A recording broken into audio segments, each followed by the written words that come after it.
So, now that we have an ability, I have an ability, this magnificent level-guided chainsaw, which is so much better than a laser-guided chainsaw. This works so much better. Now that I have the ability, what can I do with it? This magnificent tree that the skid steer can't even come close to moving, and this 34 inches across the base. There's no way that the sawmill could ever touch it. It's not that big. The tree's that big. So what can I do with it? Camera girl thinks that there is inside of her, part of her new timber frame barn. That's what she thinks is in here. 4 12-inch by 12-inch, 16-foot long beams that are part of the roof structure in her new timber frame barn. So, we'll see. We're going to find out. So, we're going to sit here for a minute. Oh, there's the end. You can see the cuts in the end of the log where it came through. And we're going to go through the stuff that you need in the bucket here to support equipment. Something to stand on, because you can't quite, you need to get so you can have one knee up on top of the log. And you saw me moving swapping at the sawdust. A lot of that was just to give something to kneel on, because the oak bark is kind of knobby. Need a level. And something to mark, the level mark. Okay, so you got that, a level, pencil. What else do you need? You need a chalk line. Okay, gotta have a chalk line. Mark it, and to have some extra chalk. Yeah, that's a big plus too. And then to hold the chalk line, something, hammer and nail, or in this case I use the little DeWalt zippy drill and just shot a screw into it. So here, we're going to document in here, these, I just shot those in to hold the chalk line. A brush or broom, have a brush or broom with tape measure in the bucket. Make sure it's in the bucket, don't miss anything. You get out there with no tape and you'll go, oh no, I gotta drive all the way back.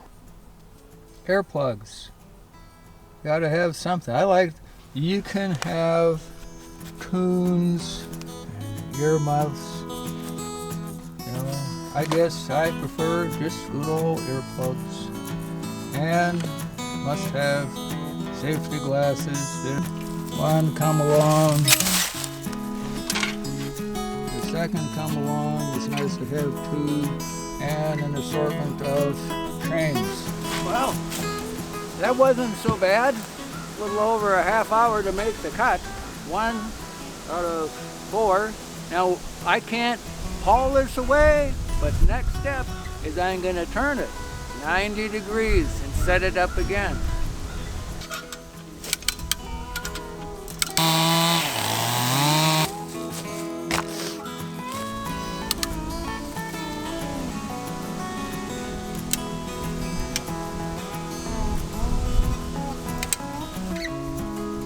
Okay, perfect. We're ready to mark it and make the second cut.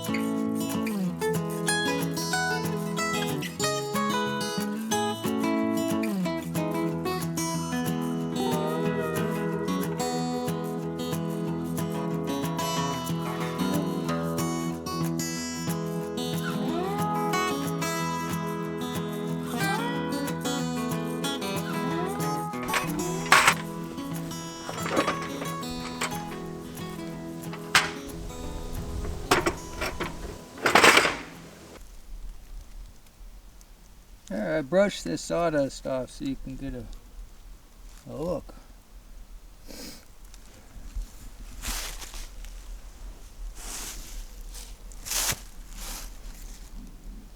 All in all, I think it's quite amazing. Before I started, I only sharpened the chainsaw. Well, I sharpened it before I started, and I cut the rakers down some so it would cut more aggressively. Yeah, the whole thing was kind of like holding on to a 40-pound feeder pig by one back leg. Half hour per cut. It's like holding on to little piglets squealing and trying to get away for a half an hour. That saw was kind of aggressive, but you know, it did the trick. Now, here is a thing that you have to do if you want this to work. Before you turn the log, now I just finished the third cut. I'm ready to do the fourth cut. This is next day anyhow. Ready to do the fourth cut, but before I turn it, I have to do this, same as I'm approaching the third cut. When I finish the second one, I have to do this too. I have to, oh, you see that the top of the log, yeah, the top of the log is still here. It's still connected. You have to have a connected point someplace in order to do it all together, four together, and then once it's all done, I will cut this off and the log will clunk and come apart. But if you don't transfer this, it won't work, because on the bottom I had the butt end of the log cut flat. I can mark a square level plumb on the end of the log and it works fine. But when I'm transferring the one cut from one side to the cut on the other side, how do you do that? Here, okay. So, the level set perfectly. There, perfectly level. And I measure down to, let's see, this one was,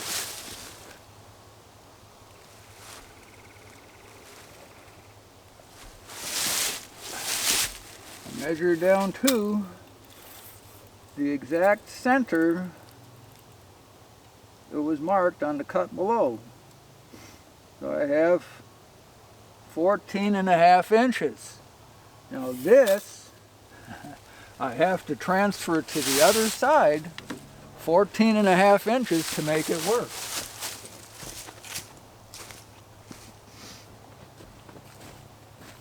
As the point of the saw comes down through, and I could feel it drop through, when it comes through from the cut on this side to the cut on the other side, you want it to match precisely perfect. You don't want to be off 1.5 inches and have it look stupid. What did I say, 14.5? I think so.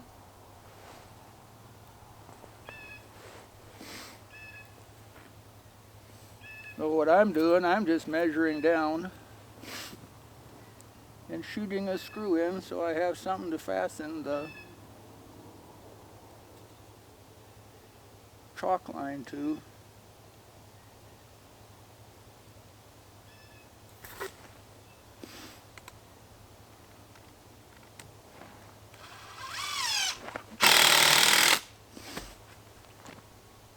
Now it has been precisely transferred .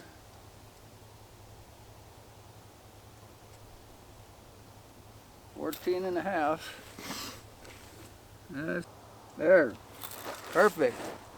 You don't want to just do this so it's an excellent job and it looks great. You want to say, I did it with class. I did it first class. I did it on a dime instead of $1. All sorts of things that you want to say. And don't forget to bring the camera with so you can record some of your awesome moments doing magnificent. I do. And then I show camera girl later. If she misses, like here, she's not filming here today. She's got chores because it's coming up on Thanksgiving, and she is fixing some fantastic food as we speak.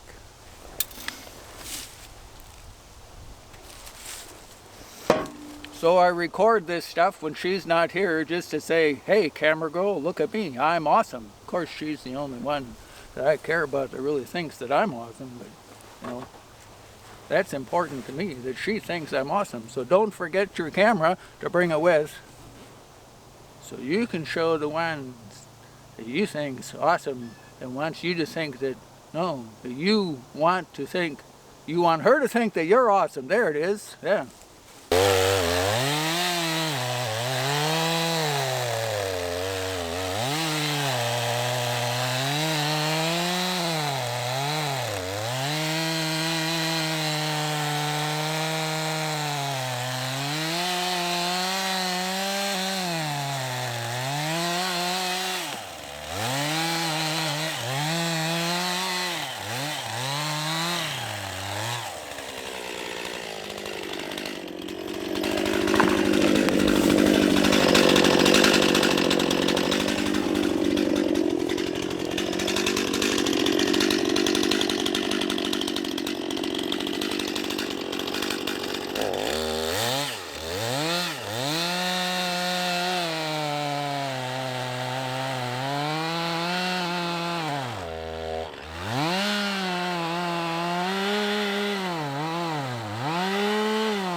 Out of gas?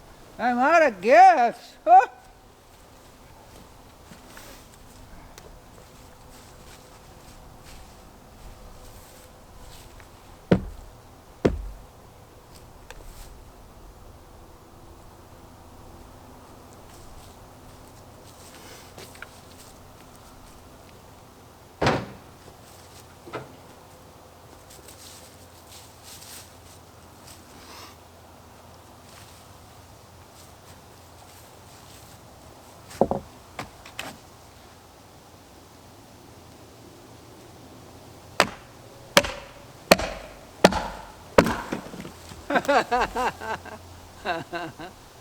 I got it. That makes me the winner.